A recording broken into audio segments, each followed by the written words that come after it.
조갑제TV 시청자 여러분 안녕하십니까. 2020년 2월 14일 오후입니다. 이제 4.15 총선이 딱 2달 남았습니다.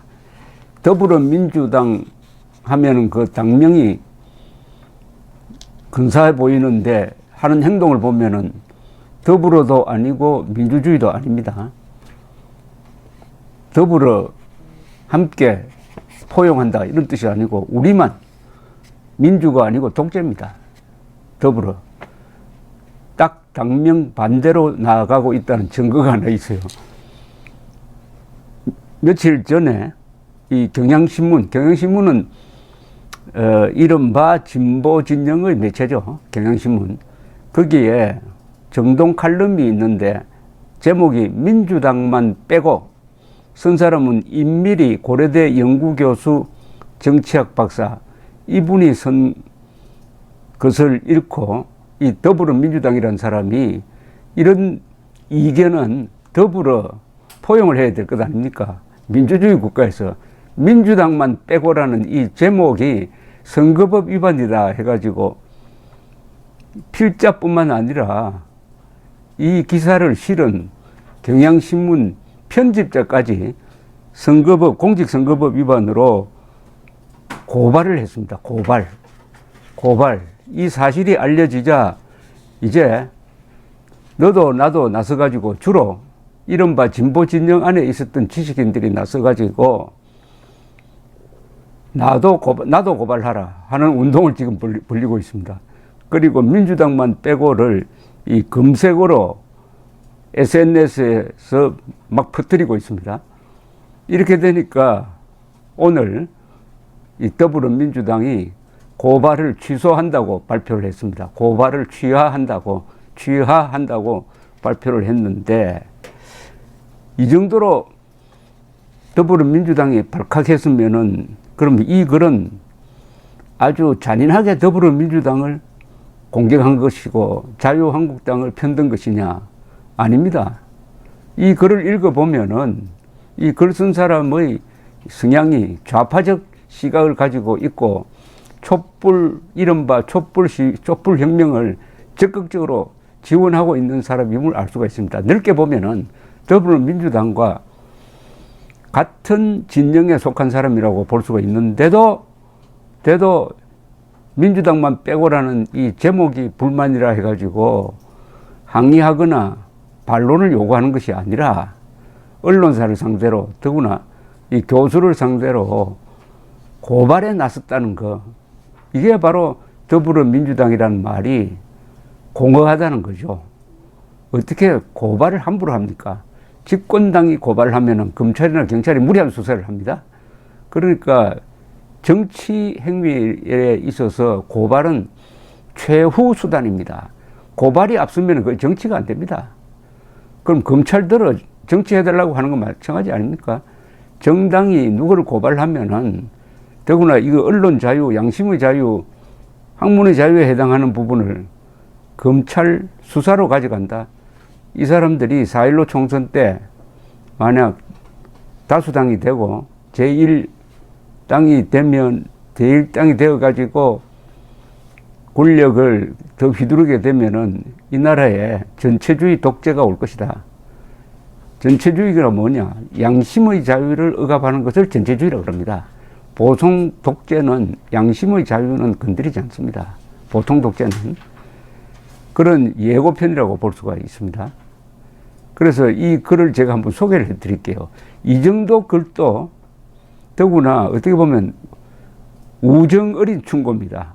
그쪽 진영에서는 같은 진영에 있었던 사람의 충고도 견디지 못한다고 한다면 이게 전체주의입니다. 민주당만 빼고 임미리 고려대 연구교수 정치학 박사 경향신문에 실린 글입니다. 경향신문에 1월 29일자네요. 신임 법무장관은 검찰총장의 수족을 자르고 야당은 그런 장관을 직권남용으로 고발했다. 대검 선임 연구관은 조국 전 법무부 장관의 기소를 막은 직속상관에게 당신이 검사냐고 항의하고 서울중앙지검장은 검찰총장의 청와대 공직기강 비서관 기소 지시를 수차례 거부했다. 여당은 공수처법에 이어 형사소송법과 검찰청법 개정안을 마저 통과시켰고 야당은 다가오는 총선 공약으로 공수처법 폐지를 걸었다. 서초동 촛불 집회는 올해도 열렸고 3일절에는 보수교회를 중심으로 광화문 집회 총동원령이 내려졌다. 정권 내부 갈등과 여야 정쟁에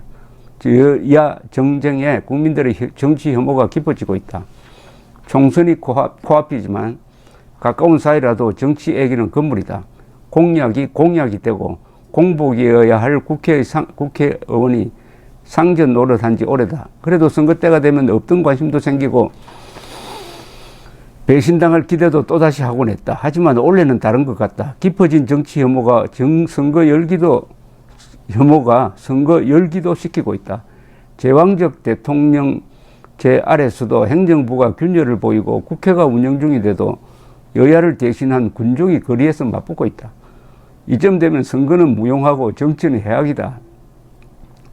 자유한국당의 책임이 없지는 않으나 더 큰 책임은 더불어민주당에 있다. 촛불 정권을 자임하면서도 국민의 열망보다 정권의 이해에 골몰하고 있기 때문이다. 권력의 사유화에 대한 분노로 집권했으면서도 대통령이 진 마음의 빚은 국민보다 퇴임한 장관에게 있기 때문이다. 그러나 민주당의 이 같은 처신은 처음부터 예견돼 있었는지 모른다. 지난 촛불 집회의 성과를 국민 스스로 포기했기 때문이다. 누적 인원 1,700만 명이 거둔 결실을 고스란히 대통령 선거에 갖다 바쳤다. 2016년 10월 29일 시작된 집회는 2017년 4월 29일에 23차까지 이어졌다. 5월 9일 치러진 19대 대통령 선거를 열흘 앞둔 날이었다. 주최 측은 우리가 대통령 선거 날짜 앞당기자고 촛불 들었느냐며 장미 대선 NO, 촛불 대선 YES를 외쳤다. 하지만 촛불의 여망을 선거에 담는 순간 모든 것은 문재인 후보를 위해 깔아놓은 주단길에 다름없었다. 지금 여당은 4.15 총선 승리가 촛불혁명의 완성이라고 외치지만 민주당은 촛불의 주역이 아니었다. 1987년 6월 항쟁에서 야당인 통일민주당은 항쟁 지도부인 국민운동본부에 참여해 대정부 협상을 주도했다. 그러나 2016년 말 민주당의 역할은 다른 야당들과 함께 촛불 시민들의 요구를 사후적으로 수용해 탄핵안을 가결시키는 데 그쳤다. 더욱이 그 과정에서 민주당 추미애 대표는 청와대에 단독 영수회담을 제의해 논란이 됐고 우상호 원내대표는 탄핵 사유에서 세월호 7시간을 빼야 탄핵 가결표를 던지겠다는 당시 새누리당 비주류 의원들과 협상에 나섰다. 2016년 겨울 국민들은 유사일에 처음으로 정치 권력에 대해 상전 노릇을 할 수 있었다. 1960년 4월 혁명과 1987년 6월 항쟁 때도 국민의힘으로 독재 정권을 물러나게는 됐다. 그러나 야당까지 포함한 정치 권력 전체가 국민의 요구에 굴복한 일은 그때가 처음이었다. 촛불 시민들은 정당을 포함해 일체의 권위를 부정하고 자신의 행동과 스스로의 힘만을 믿었다. 그러나 지금 상황은 역전됐다. 정당과 정치 권력이 다시 상전이 됐다. 많은 사람들의 열정이 정권 유지에 동원되고 있다. 더 많은 사람들의 희망이 한 줌의 권력과 맞바꿔지고 있다. 우려는 촛불 집회 당시에도 있었다. 많은 사람들이 죽 서서 개줄까 염려했다. 하지만 우려는 현실이 되었다. 선거 외에는 야당을 여당으로 바꾸는 것 말고는 기대와 희망을 담을 그런 그릇을 찾아내지 못했기 때문이다. 변화에 대한 기대가 2017년 촛불 권리선언으로 이어졌지만 결과는 다르지 않았다. 재벌개혁은 물 건너갔고 노동 여건은 더 악화될 조짐이다. 한상균 전 민주노총 위원장은 최근 인터뷰에서 노동 존중 구호가 재벌 존중으로 바뀌는 시간이 너무 짧았다며 이명박 박근혜 정권 때보다 더 싸우기 힘들다고 주장했다. 이제는 끊어버려야 한다. 이제는 선거에만 매달리는 것을 중단해야 한다. 더 이상 정당과 정치인이 국민을 농락하지 못하도록 해야 한다. 선거 과정의 달콤한 공약이 선거 뒤에 배신으로 돌아오는 길을 막아야 한다. 하지만 그 배신에는 국민도 책임이 있다. 최선이 아니라 차악을 선택했기 때문이다. 최악을 피하고자 계속해서 차악의 표를 줬기 때문이다. 국민들은 그렇게 정당에 길들여져 있다. 길들여져 갔다. 이번에는 거꾸로 해보자. 국민이 정당을 길들여보자. 정당과 정치인들에게 알려주자. 국민이 볼모가 아니라는 것을, 유권자도 배신할 수 있다는 것을 알려주자. 선거가 끝난 뒤에도 국민의 눈치를 살피는 정당을 만들자. 그래서 제안한다. 민주당만 빼고 투표하자. 이 내용을 보면은 이분은 지금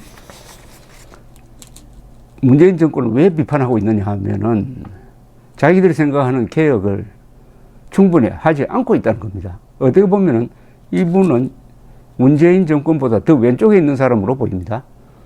개별 개혁 충분하지 않다는 거예요. 그런데 마지막에 민주당만 빼고 투표하자. 요 말 한마디를 가지고 더불어민주당이 고발까지 했습니다. 고발은 쉽게 말하면 감옥에 가라는 겁니다. 얼마나 속이 좁고 얼마나 이들이 정권과 권력에 집착하고 있는지를 이걸 통해서 여실히 알 수가 있습니다. 여실히.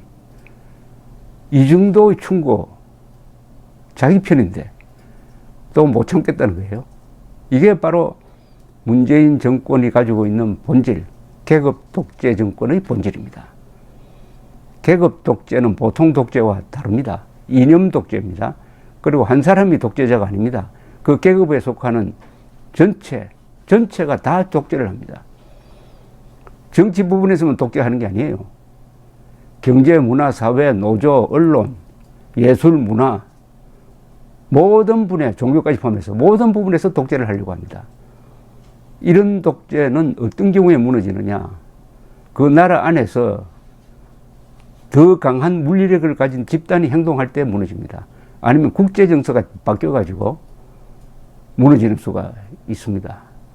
투표를 통해서 이런 정권을 무너뜨리는 것은 최상책입니다. 그러려면 국민이 깨어 있어야 돼요.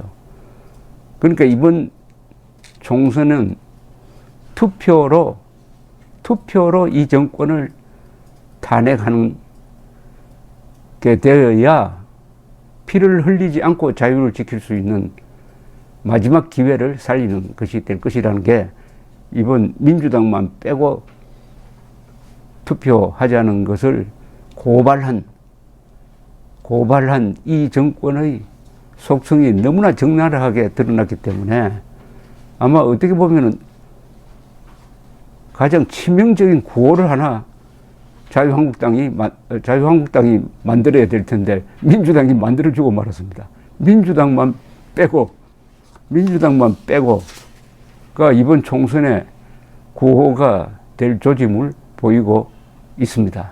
그러니까 보수는 분열로 망하고 좌파는 자충수로 망한다. 왜 자충수를 두느냐? 위선, 오만 때문입니다. 감사합니다.